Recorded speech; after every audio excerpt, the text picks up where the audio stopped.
Good morning, everyone. Good morning to all our viewers. Finally, we are in the same time zone as our special guest for today, no less than Dr. Sheila Viesca, the CEO of Talkshop, and she will tell us more about it. To start off, let me start with the question.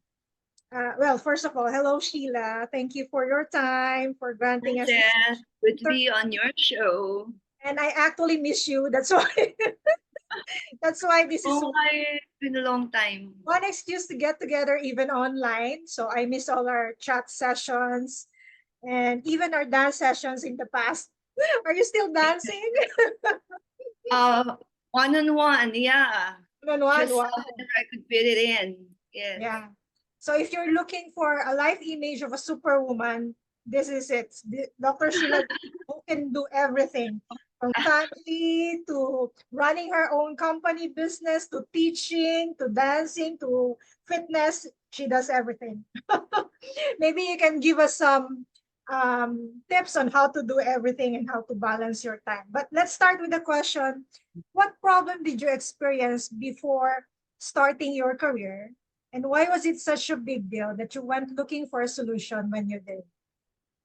Wow. Well, there's always a problem. That's why we're prodded to take action, right, Seth?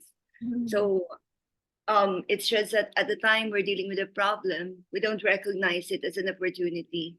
And to me, prior to starting my career, I my problem were the resources, like the people to mentor me, the team to work with, and most importantly, where to find my passion. Like, I'm passionate about communication, I'm passionate about writing, but I don't see any opportunity among the options that are in front of me. So I guess the solution for me was to just keep going, keep moving until the aha moment comes along, because nothing will happen if you stay in a corner, right? If you keep dreaming and not taking action, like, it's good for a day or two, but after that, the world goes by and everything flies by, and you're stuck there in a rut, wondering what happened um in the 2 months or 2 years that went by. So I would say in a nutshell, just keep going, focus your mind on whatever your desired outcome is, your point B, but don't stop moving. Correct. 100% agree. So why did you choose that career? Well, career is in communication. That's also my background, having taken up literature. I've always been passionate about communication, about writing. Mhm. And when the opportunity to take my master's at AIM came along, one requirement is to have a business. And I thought at that time, says, wow, marami kong mga audience, captive audience, among suitors who would send me grammatically incorrect letters. Wala pang emails nun. Those were the days, right? A year later, nagkaroon na ng mga hotmail, etc. And at that time, I knew that in order to flourish in business, you have to identify a need. So the need is that accuracy in communication. And of course, as I keep moving, as I keep learning, I've come to realize that grammar is a strong foundation. So is pronunciation. So is good diction, but they're not the be all and all. Um, Most leaders, most successful individuals have one thing in common, and that is authenticity and sensibility. So, and when that became very clear to me, I thought, okay. So when I design programs in communication in leadership, I have to take into account that the participants, the individuals and companies who come to me, are not necessarily dumb when it comes to grammar and pronunciation. They know that, but how to be in touch with themselves, how to be their own person as they as they share what they know in order to inspire or to educate others. That's where the real opportunity and real need lies. So, how did your career solve a problem you were experiencing, and how did you choose or implement your solution? So the problem that I was addressing as far as my clientele is concerned, it's probably that commitment to excellence. And for me, well, ano ba yung nasolve kong problem sa sarili ko? Financial independence, I would say, having set up a business, you have like you have the freedom to design your day-to-day schedule, to say yes to offers that matter, to engagements like this that count and make a difference, and to turn down those stuff that may compromise your values. That's right. So, were there any relationship support or features you love, and how did it feel to get help? Oh, mentorship is a big aspect of my career, like from among friends, professors, former colleagues like you. The banters have helped a lot. The sharing of insights, they're very inspiring. The coaching, mentoring can happen formally or informally, and that's why clients come to me. They sign up for the formal programs, but I would always encourage them to associate with individuals who can inspire them to think differently, and to have that openness to learn from people and situations, no matter how um, like, even if you feel you know better, there's an aspect of that person's experience or insights that you can draw from. So, what are your goals as a professional? As a professional, I would say well I would just like, at this point, being in the industry for over 2 decades, I I want to be able to continue doing what I'm doing, level up in terms of uh, being able to connect to more industries, maybe having the opportunity to travel more at the same time, and to find the time to sit down and write another book, because it's been a while. That's right. So, are you comfortable sharing data or metrics demonstrating your success, and what does success look like to you? Wow, data matrix. To me, success is, especially after the pandemic, no, we we have come to many profound realizations that peace of mind is more important than anything else, that harmonious relationships will result in peace of mind.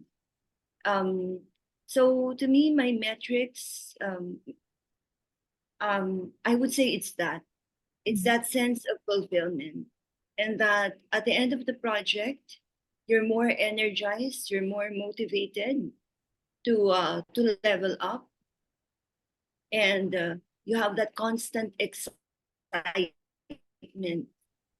to conduct the next session, to design the next program.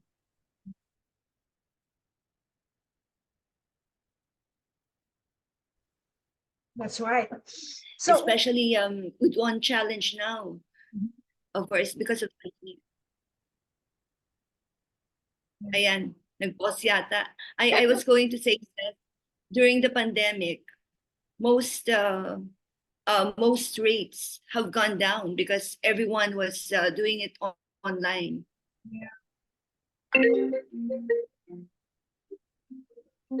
it was more challenging to study, right, during that pandemic environment. True. And cost-wise, it's not It's not so good for providers because you have to slash the rates. You're not going to the venue anyway. You don't need that much preparation. The paperwork is not necessary. Everything is conducted online. Now, when it was very difficult pull to pull up the rates back to how it was, how they were prior to the pandemic. So that's the adjustment. You have to learn to live within your means and hustle some more and give your best all the time. Make sure that your programs and delivery in terms of facilitation are exceptional so that you can have more repeat and referral clients. So what does a typical day look like for you as a professional? How did it feel and what surprised you about it? Well, a typical day for me is in the morning. I have to prepare my son for school and make sure that I do my calls so my nieces and nephews are aware that okay, I'm still here. I'm watching over you. Then work out in the morning if there are no workshops. Then in the afternoon, either design the programs or work on the documentations. And then if there are schedules, most of the time, they're whole day events. So that would normally run for 2 days, 3 days at a time. And What did that make possible for you and your profession? in terms of Your typical day as a professional.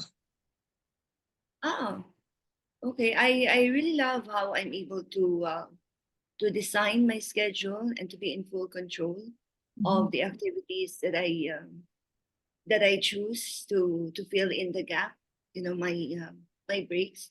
So I think as a professional, I'm happier. I'm more optimistic.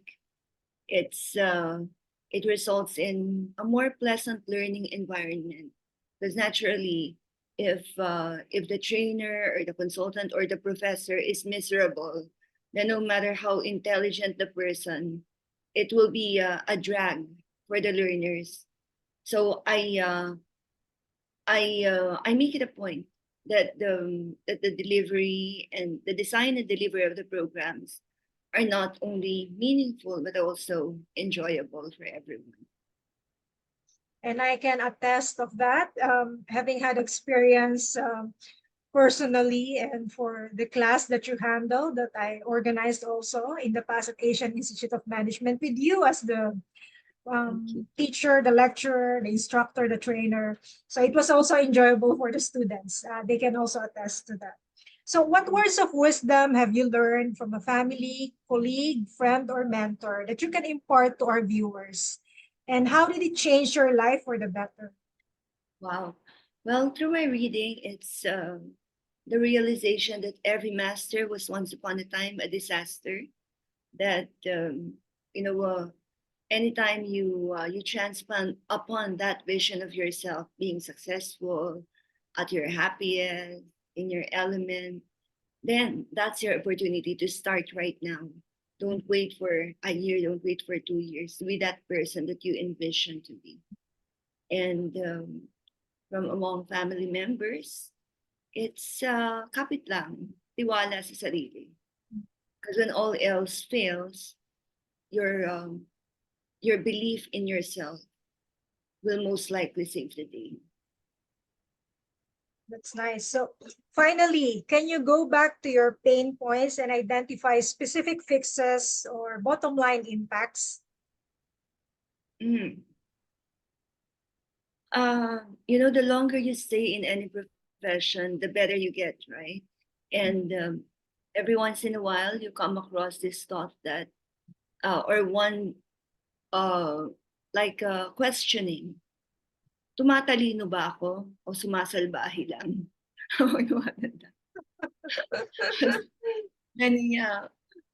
Many situations and reasonings can test your patience and your character.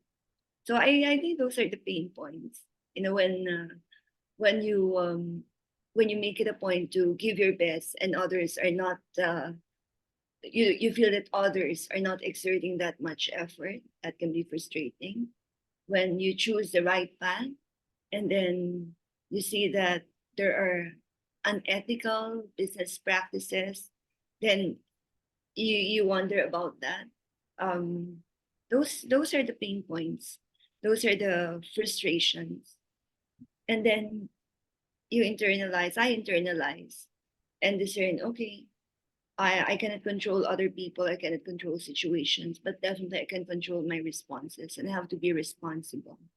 Because whatever I say, whatever I write down can influence those who will come across them, those who have listened to my talks, and those people who are on track, especially when I remind them, be in control by being kind, especially at times when it's difficult.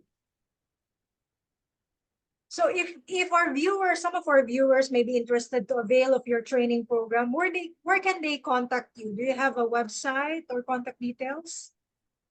Thanks, Jess. So summer classes are on. We have classes being offered for kids, for adults.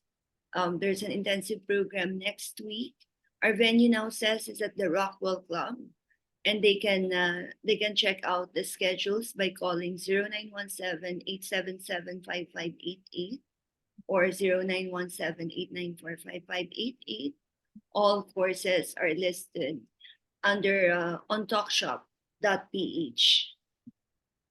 Yes, that's good. So they can check out your website and get all the details they need from there. And Rockwell venue is a very nice venue. So I'm sure your students, your trainees will enjoy that place as well. So Yeah, thank you and very you're much. welcome to stop by, Seth. Okay, yes, of course. If only to visit you there, right? So thank you so much for your time, Dr. Sheila Viesca, a good friend of mine, the CEO of Talkshop, Director of Communication, a superwoman, a teacher, a family person, and everything in this world. Okay, so thank you for your time, and I hope to see you soon. And thank you also to our viewers for tuning in to this session for today. And we'll see you soon. Bye. Thanks, Seth. Goodbye.